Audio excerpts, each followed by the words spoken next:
So mucaan kun maqaan isaa Girahaam jedhama. Fi Girahaam homti isaayyuu namaa hin galu. Ilaa Girahaam umuriin isaa 14dha.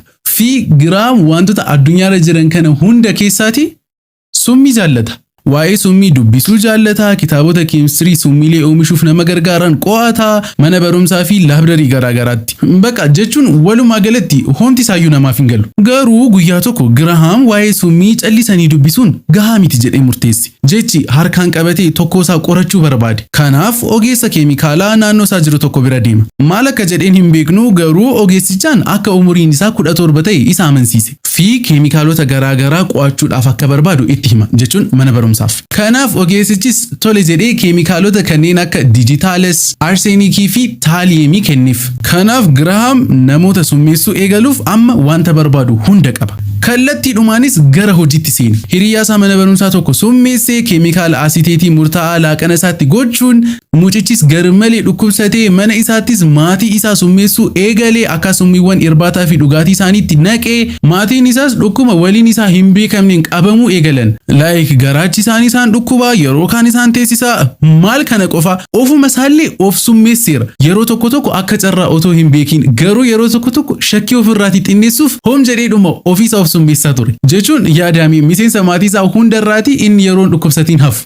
Kun ima nama shakkisiisa. Amma obboleettiin Girahaam maqaashii obboleettii haa jennuuti. Isheen carra qabeettiidha. Yeroo baay'ee summaa'uu kana miliqxeetti. Sababni isaas kan isheen yeroo baay'ee nyaata fayyadamtu mana jaalallee ishiittidha. Garuu guyyaa tokko Girahaam akka homaa jedhee isheedhaanis summeesse. Baala Abeelaadaana jedhamu baala baay'ee summaa'aa tokko shaayii isheetti naqe. Kanaaf ni dhukkubsatte. Jechuun baay'ee gara hospitaalaattis ishee geessanii sana booda dooktaroonnis giiftii atoo summoofteetta ittiin jedhan. Amma gaa yeroo kanatti abbaan Girahaamii fi obboleettiin isaa lamaan isaaniiyyuu Girahaamiin xiqqoo shakkuu jalqabaniiru. Jechuun akkamittiin hin shakkan mucaan isaanii silaa summii wajjin wanta wal qabate baay'ee jaallata isa malee dubbisaa hin oolu. Garuu maal godha abbaa fi obboleettiin isaa osoo hin beekin nu summeesse jedhanii yaadan. Jechuun haasaadhumaaf godhe ta'a. Amma egaa akkamittiin akka namni tokko osoo hin beekin nama summeessu rabbaa beeku. Garuu haa ta'u achiin torbee murtaa'oon booda haati buddeenaa Girahaam baay'ee dhukkubsatte. Sababni isaas keemikaala taaliyemii fi antiimooniidhaan ishii summeessee ture. Kanaaf battalumaan gara hospitaalaatti ishee geessan.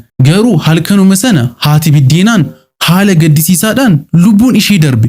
Jechi mucaan raatuun kun haadha buddeenaasaa lubbuu ishee dabarse. Fi duuti ishees kan battalumaa waan ta'eef dooktaroonni summooftee akka duute homaayyuu hin yaadne. Caba lafee ceekuu balaa konkolaataa waggootaan dura ishee mudate irraatii kan ka'edha kan isheen duute jedhaniitu murteessan. Jechuun seenaan kun kan inni uumame bara 1960 keessadha. Kanaafiyyuu qorannoon akka har'aatti waan babal'ateen itti fakkaatu. Maalumaafuu yeroo kana hunda Girahaam abbaa isaa summii isaa dhuma ture. Kanaaf abbaan isaas akka malee dhukkubsatee hospitaala seene. Egaan ammarratti namoonni tokko Girahaamiin shakkuu jalqabaniiru. Keessattuu immoo kan isa shakke barsiisaa saayinsii isaati. Kanaaf barsiisaan saayinsii deemee teessoo Girahaam sakatta'e. Fi bam!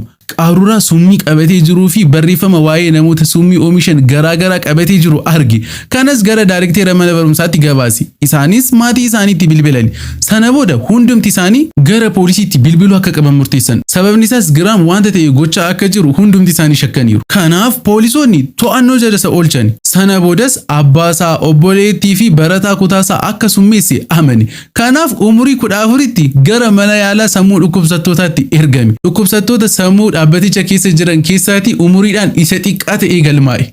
Kanaafuu baga gammadde. Garuu achittis hidhameellee ammas namoota summeessuu isaa hin dhiisne. Yeroo tokko narsoonnii fi hojjettoonni dhugaatiin isaanii akkasumaa'e arguu dhukkubsataan tokko immoo summii saayinaayidiidhaan lubbuun isaa ni darbe jechuun wantoota baay'ee nama shakkisiisan. Kan ta'e haa ta'uuti waggoonni ni darban. Fi Girahaam bakka kanaatti ba'uu barbaada. Yeroodhaa gara yeroottis jaalala summiidhaaf qabu sobuu fi dhoksuu sirriitti bare. Fi kun immoo haala gaddisiisaadhaan ni hojjete. Erga mana yaalaa sammuu dhukkubsattootaatti hidhame waggaa 8 booda yeroo umuriin isaa 23 ta'u achitti gadhiifame. Fi maal shakkitan kallattiidhumaan namoota summeessuu eegale. Hoteela kireeffatee akkaataa namoota summeessaa dhaabbata suuraa tokkottis hojii argatee hojjettoota isa waliin hojjetan summeessuu jalqabe. Isaanis baay'ee dhukkubsatanii sana booddees itti gaafatamaa hojii isaa summeesse. Itti gaafatamaanis baay'ee dhukkubsatee lubbuun isaa ni darbe. Sana booda hojjetaan tokkos hospitaala seenee naannoo torbee lamaan booda buum ni du'e. Garuu yeroo kana dooktaroonni akka inni summaa'e mirkaneessaniiru. Kanaaf hojjettoonni dhaabbata suuraa kun akka jiranitti shakkuu jalqaban.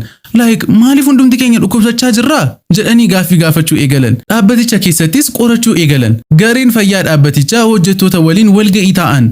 Garuu itti gaafatamaan fayyaa dhaabbatichaas garuu wanta summooftan natti hin fakkaatu ittiin jedhe.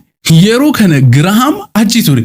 Fi walfalmii eegale. Ogeessa fayyaa akkas jedhe sana duukaa summaa'uun isaanii maa hin oolle ilaalimee mallattoo isaanii ittiin jedhe. Jechuun naaf hin galle namichi kun achi dhaabbatee hojii isaa kana deeggaraa jira. Yeroo kanattis ogeessi fayyaa sun akka Girahaam beekumsa summii addaa qabu bare. Kanaaf gara poolisiitti bilbiluun gabaase. Sana booda poolisoonni mana Girahaam sakatta'an. Achittis summiiwwan barreeffamoota karoora yakka isaa qabatanii jiran argatan. Kanaaf buum to'annoo jala isaa oolchanii suura waajiraa isaa argachuu hin dandeenye garuu kunuuti suurri isaa inni sirrii. Kanaaf Girahaam mana murtiitti dhiyaachuun yakkamaa jedhamee hidhaa umurii guutuudhaan adabame.